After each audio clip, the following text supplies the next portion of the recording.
Anna had always prided herself on how her life had turned out. Moving into a new, modern apartment felt like a fresh start.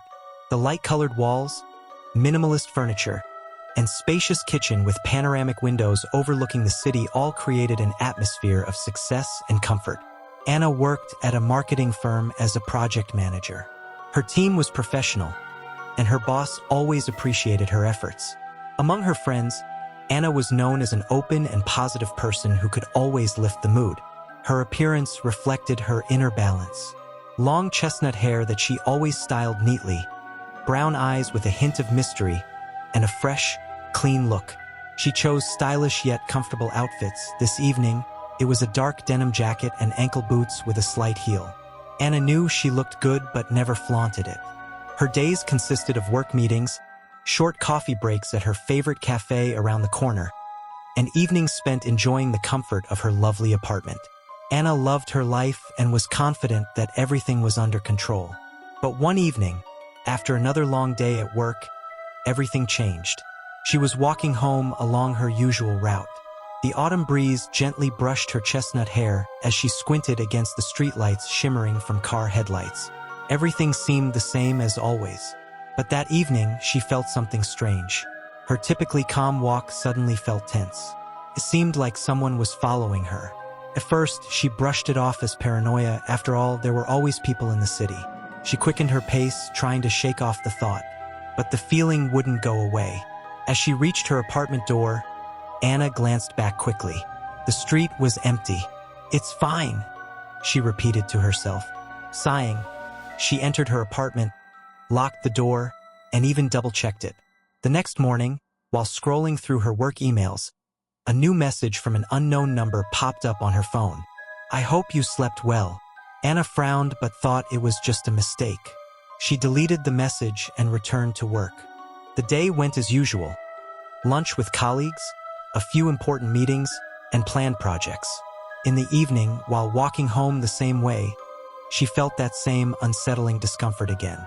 And although there was no one around, she couldn't shake the feeling that she was being watched. When she arrived at her apartment, she saw a new message. "This is meant for you. I didn't make a mistake." Her heart raced. Who could this be? Anna again dismissed it as a prank from a friend or an error. She wasn't inclined to paranoia. The next day, she left early to avoid unwanted thoughts and focus on work. While climbing the stairs, she accidentally bumped into an elderly man. He was her neighbor, a kind old man with a friendly smile.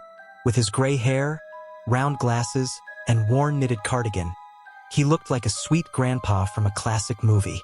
"Sorry," Anna said, smiling back. "Oh, it's no problem, young lady. I see you've recently moved in. How do you like it here?" He spoke warmly, even soothingly. "It's great. Thanks for asking," Anna replied, feeling the tension ease a little. "By the way, I'm Anna Stanley. I live one floor below. You know, it's a peaceful place here. No problems," he said, waving his hand with a smile. "If you need anything, just let me know." After that brief conversation, Anna felt a significant relief. Maybe it was all just her paranoia. The neighbors around seemed like nice people, so perhaps she was exaggerating. That evening, she decided to put all thoughts of the strange messages aside. To relax, she turned on a movie she had been wanting to watch, opened a bottle of her favorite white wine, and settled onto the couch. The room was filled with cozy light, and Anna felt the tension dissipate. A few minutes later, her phone vibrated on the table again. A new text. Anna smiled slightly, picking up the phone, thinking it was a message from a friend. But what she read made her heart constrict. "Nice wine choice." Anna felt her heart pound. She glanced around the room, sensing a cold fear creeping in. Someone wasn't just watching her from the outside. Someone was closer than she thought. The next morning, Anna found a gift wrapped in old newspaper at her door. She frowned, not recalling ordering anything online. The package had no name or return address. Opening it, she discovered a small black notebook and a note written in red marker. "Your days are under control." Inside the notebook were several pages of chaotic notes about Anna's daily routine. When she leaves for work, when she returns, what she eats for breakfast. It was her schedule, detailed as if someone had been watching her every move. Anna felt her heart race. She immediately called the police. When the officers arrived, they asked about her suspicions but regretfully informed her that there wasn't enough evidence. One of them, a young detective with tired eyes, left her his personal number. "If anything serious happens, call. We're always nearby. But for now, you have no grounds for a complaint," he said. As they left, Anna felt even worse. It was as if every move she made was under someone's scrutiny. The gift and the police's inaction only exacerbated the situation. That evening, she met Stanley in the stairwell. He noticed her distressed expression and kindly asked, "Everything okay? Sweetheart, you look a bit down. If you want to talk, come by." Anna sighed and, though hesitant, decided to tell him. "This probably sounds strange, but someone left this weird notebook with threats at my door, and the police say they can't help." Stanley frowned and shook his head sympathetically. "Unfortunately, this isn't the first case in our building. Similar things have happened with previous tenants, but nothing serious ever came of it. Just some unbalanced prankster. If you want, you can call me anytime. I live right below you." His words reassured Anna, but at the same time made her even more anxious. She wasn't the first. It had happened before. The girl thanked Stanley and left. That night, Anna went to bed early, trying not to think about the notebook and the mysterious messages. She decided to take a hot shower to relax a bit after the tough day. The water pleasantly flowed over her shoulders, washing away the tension. She closed her eyes and for a few seconds forgot about the strange notebook and the police who had said they could do nothing. But suddenly, the water stream changed, from pleasantly warm to scaldingly hot. Anna yelped and jumped away from the shower, trying to reduce the temperature. However, the faucet didn't respond. Instead, the water suddenly turned icy. A sharp chill pierced her body, leaving her breathless. She tried to turn off the water, but nothing worked. The temperature shot back up to burning. In pain, Anna screamed and tried to leap out of the shower. On the wet tiles, she slipped and fell to the floor. Tears filled her eyes from the pain and fear. Shivering, she slid her back against the wall and sobbed, clutching her burned hands. Sitting on the cold floor, Anna could no longer hold back her tears, crying as she heard her own sobs echo in the empty bathroom. Just then, the phone she had left nearby on the shelf vibrated. Wiping tears from her face, Anna picked it up with trembling hands. A message from an unknown number lit up the screen. "How's the water? You shouldn't have called the police. Now I'm angry." Her breath caught, and her hands shook even more.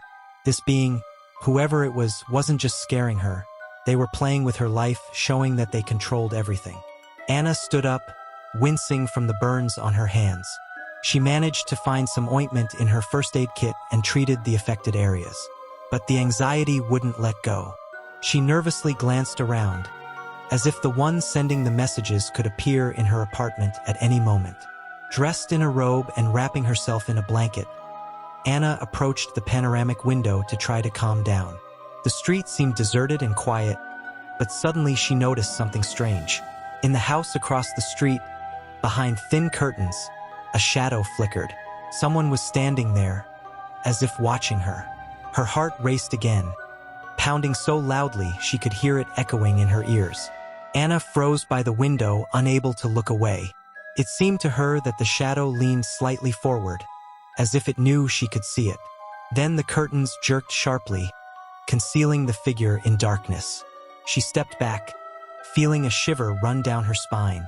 Someone was watching her, and it wasn't just a coincidence. This someone knew she was home, knew about the shower, and controlled everything. Anna dashed for her phone and quickly dialed the detective's number, who had left his contact. "Please, pick up," she whispered, feeling panic fill her mind, but no one answered. Anna frantically dialed the detective's number again. "Hello?" she said, trembling, but the line suddenly cut off. The dial tone ended so abruptly that it felt like someone had deliberately disconnected the call.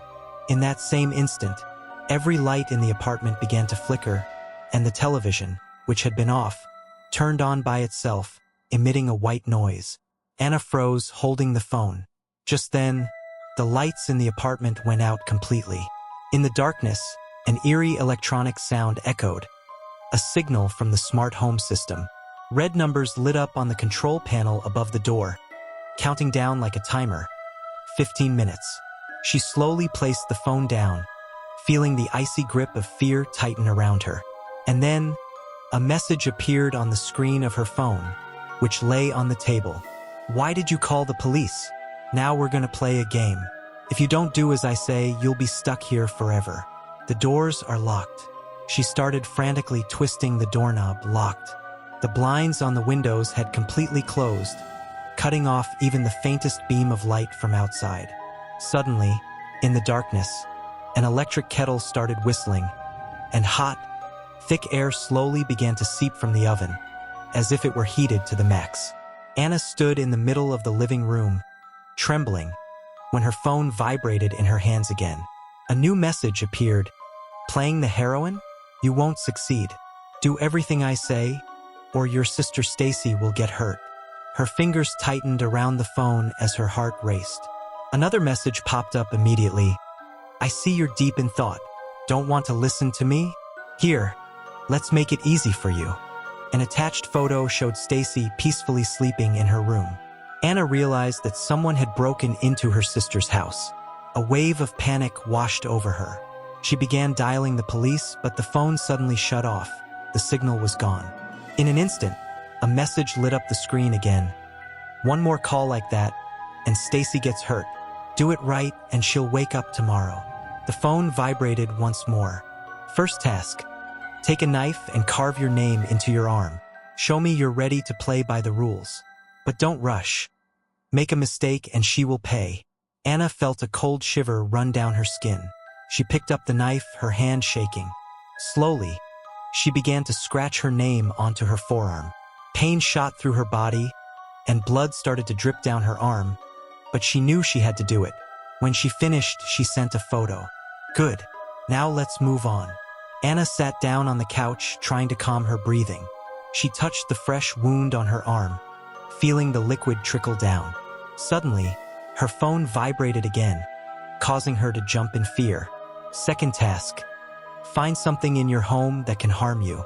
It has to be something you use every day. Then send me a photo. Anna felt her heart stop. She began searching the apartment until she stumbled upon a glass bottle of bleach sitting on a shelf. It was something she used for cleaning. The phone buzzed. "Perfect. Now pour a little on the wound." Slowly, Anna opened the bottle and poured some bleach onto her injury.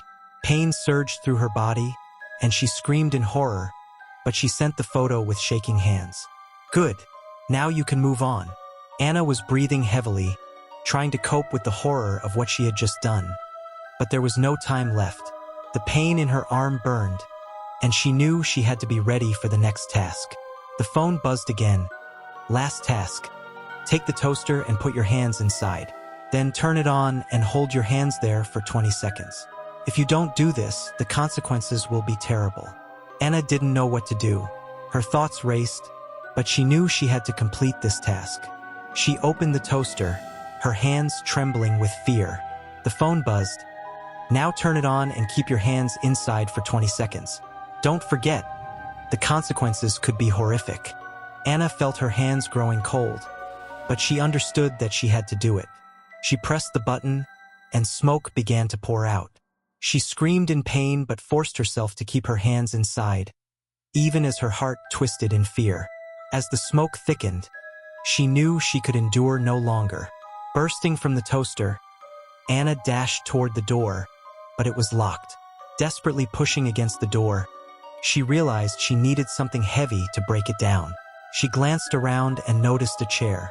Grabbing it, Anna swung with all her might at the door. It splintered, and she burst out of the house, feeling her heart race with terror. The adrenaline surged through her blood as she ran to Stanley's house. The old man opened the door, and she collapsed into his arms. "Help me! Someone is forcing me!" she gasped through tears and fear. Stanley held her reassuringly, guiding her inside. You're safe now, Anna. Nothing will happen to you with me. Stanley carefully wrapped a bandage around Anna's injured arm, treating her wounds with antiseptic. She flinched from the pain but didn't take her eyes off the old man. His face radiated care, a kind, calm grandfather you might see in any American suburb. But something about this calm felt off.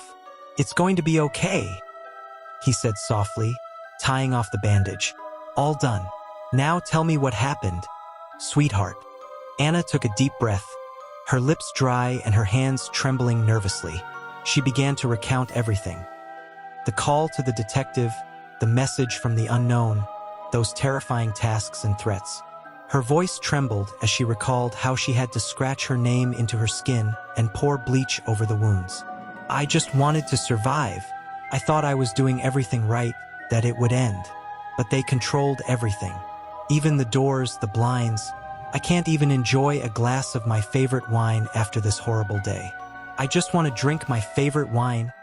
She bitterly smiled, wiping away her tears. "Why is this happening to me?" Stanley shook his head, looking at her sadly.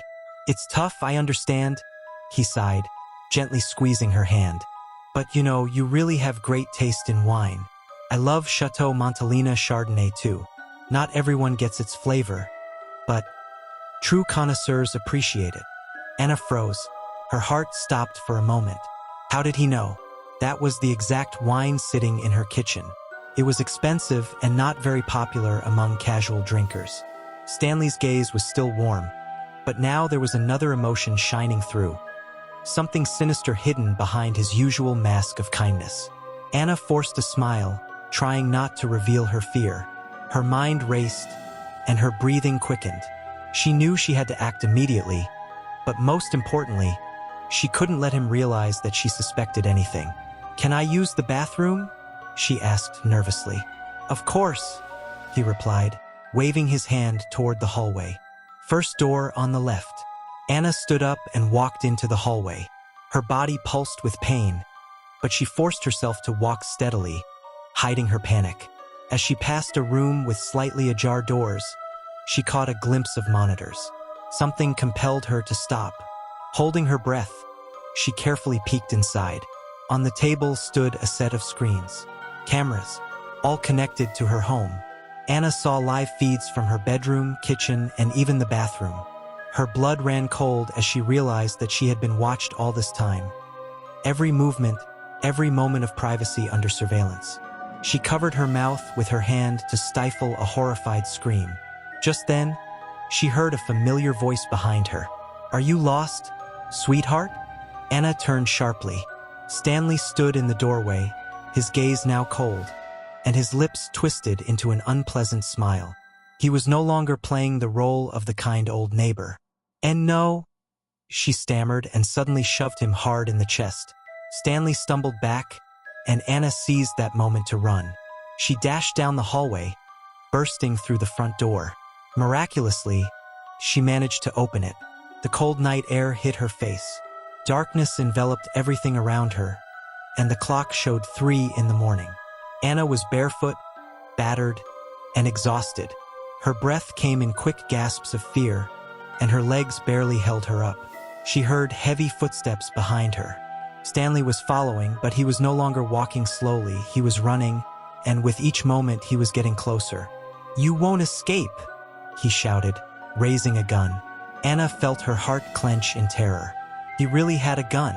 She raced into the darkness, barely seeing the path ahead, but Stanley's footsteps were closing in. "Jump into the yard. He'll shoot," her inner voice screamed, and Anna sharply turned into the alley between the houses. The first shot rang out.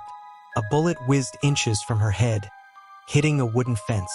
Panic engulfed her completely. She ran with all her strength, her feet slipping on the wet asphalt, but she knew she couldn't stop. Another shot shattered the night silence. The bullet struck her shoulder. Anna felt a sharp pain pierce through her body. She fell, gasping for air, but forced herself to get up. Everything burned beside her, and blood slowly trickled down her skin, but she had to keep moving. "Anna!" Stanley called loudly, getting closer. His voice was no longer friendly. It sounded like the voice of a predator cornering its prey. With her last strength, Anna got to her feet and ran on, swaying from the pain. The world around her blurred, and her heart pounded so loudly it felt like it would burst from her chest. Another shot fired, but this time it flew past her, hitting a metal bench nearby. Anna knew time was running out. She has to survive.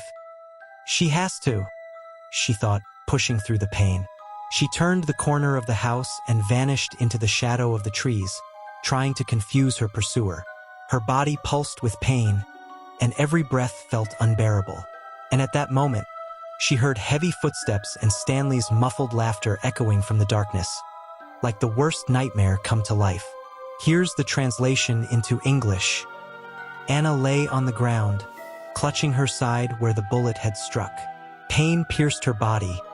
Each breath felt like a searing agony. Stanley approached slowly, his footsteps echoing dully in the darkness of the night city. He was breathing heavily after the chase, but he wasn't planning to back down. "You shouldn't have dug so deep, sweetheart," he said, getting closer, holding the gun at her chest level. His voice no longer held the friendliness she had heard earlier. Now it was cold, devoid of emotion. Anna desperately tried to get to her feet, but her body wouldn't obey. Her hands trembled, blood soaking through her clothes, and every attempt to rise brought fresh waves of pain. Stanley crouched down next to her, and now their eyes met. There was a strange pity in his gaze, as if he felt sorry for her, but only a little. "I really didn't want it to end like this," he said. "But you were so stubborn." Anna gasped out, Why are you doing this?" He smiled. "Because it was interesting. I wanted you to feel what it's like to be completely under control, to watch you break. But you turned out to be stronger than I thought." She clutched a handful of wet dirt as he spoke. There was something unnatural in his words, but what was even more terrifying was how calmly he said them, as if discussing the weather. "And yet, the game is almost over." Stanley raised his gun, and his finger began to press on the trigger. Anna held her breath, bracing for the worst. Then, in the distance, the wailing of sirens pierced the air. "Police!" Stanley froze for a second, turning toward the sound. Anna seized the moment.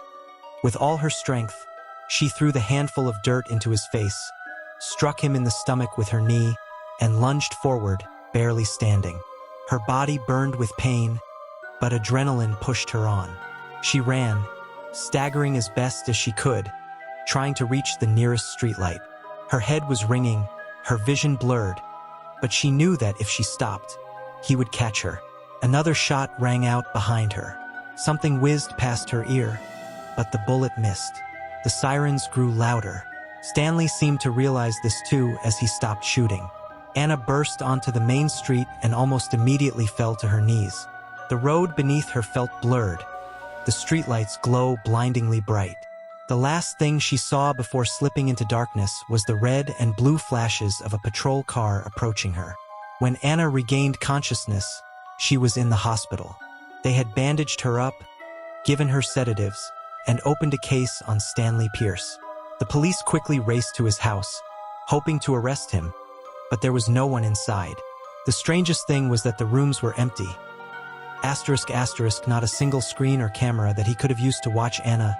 ***, it was as if the old man had vanished, and the house looked completely deserted.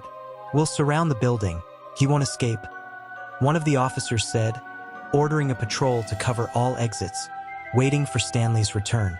Meanwhile, Anna was escorted home under the watch of 2 officers. One of them conducted a quick check of the apartment. ***, everything was clear. No signs of intruders or forced entry. ***. "We'll be here, ma'am," one of the officers said. "Don't worry. If anything happens, just call out." Anna nodded. She longed for a warm shower, hoping to wash away all the fears and anxieties of the night. Once inside her apartment, she asked the officers to leave her alone. "I want to be by myself for a bit." The bathroom door closed softly, and Anna turned on the tap, letting hot water flow.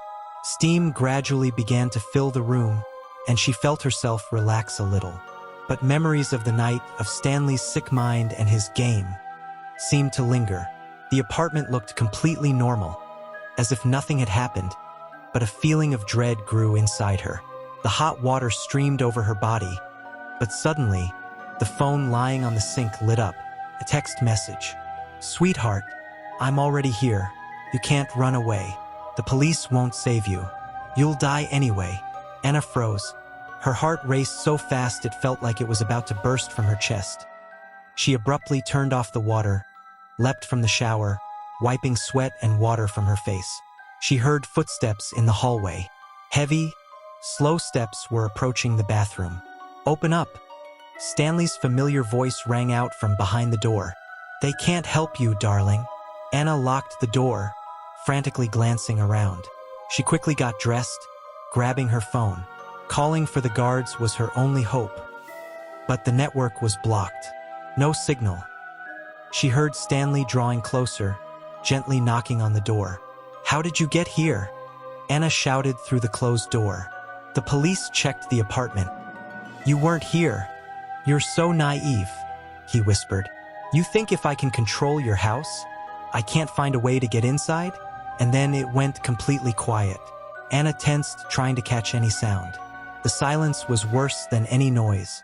But within a few seconds, she heard rustling in the corner of the room. Her eyes widened in horror. Stanley was crawling out of the vent. He smiled like a madman. "As always, sweetheart, I've just always been closer than you thought." He lunged at Anna, and she barely managed to shield herself with her arms.